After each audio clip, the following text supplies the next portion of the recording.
La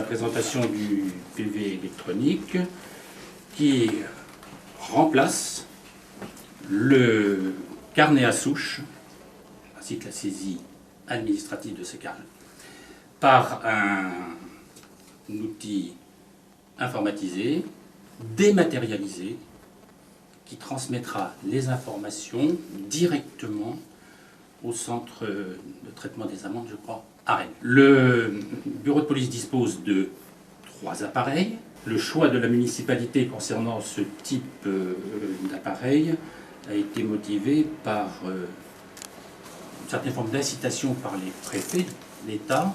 C'est ça qui permettait d'avoir donc une subvention à hauteur pour chaque appareil de 500 € jusqu'à 50% de la valeur d'appareil. Sachant que chaque appareil coûte 1 000 €, environ 1 000 €. Voilà. Ce qui est intéressant pour la collectivité, ça va être l'économie de gains en temps passé par les policiers municipaux pour la gestion justement interne de ces PV, qui est un travail extrêmement lourd et extrêmement, il faut être très attentif, très précis. Le but de la police municipale est de se montrer, de travailler en bonne intelligence, avec discernement et avec une certaine efficacité tout de même. Le fait d'avoir les appareils ne sera pas la chasse aux contrevenants, ce n'est pas une compétition, c'est un outil effectivement qui va permettre un gain de temps non négligeable en termes de paiement, en termes de suivi, en termes d'extraction si la contravention n'est pas payée, en termes de contestation, c'est un travail important. De faire acter ce projet de service, c'était de gagner en temps et qu'on pourrait redéployer sur d'autres actions, d'autres missions sur le territoire communal.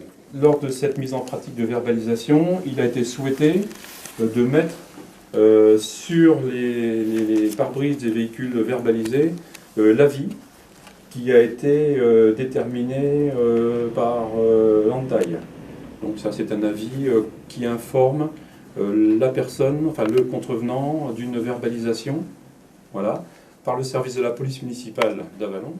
Nous l'avons bien mis, parce que les gendarmes, eux, verbalisent également. Donc l'avis de contravention directement dans la boîte à lettres, dans la huitaine, la dizaine de jours, suivant sa constatation et sa transmission au CNT. C'est une volonté également de la municipalité de vouloir que chaque automobiliste, chaque contrevenant dispose de cette information. Il n'est pas question de verbaliser un automobiliste sans qu'il en soit averti. Les avantages pour nous, c'est qu'on peut difficilement avoir des erreurs de date et d'heure, sachant que l'appareil donne automatiquement la date et l'heure à laquelle on intervient. C'est des erreurs qu'on pouvait avoir avant, qu'on n'aura plus, on peut actualiser. La ville, sachant que lui garde en mémoire la ville dans laquelle on travaille, pour nous, c'est pareil, on ne peut pas se tromper sur la ville, on ne peut pas oublier ce détail-là. Dépassement de la durée maximale en fonctionnement, par exemple. Hein, donc avant on raisonnait par article, maintenant on va raisonner par ce qu'on appelle le code latin, qui est un code qui sert aux statistiques en fait. Il n'a pas vraiment de valeur, mais on raisonne plus par ce code-là. Mais comme on est dans le schéma où j'ai fait, voilà, j'appose.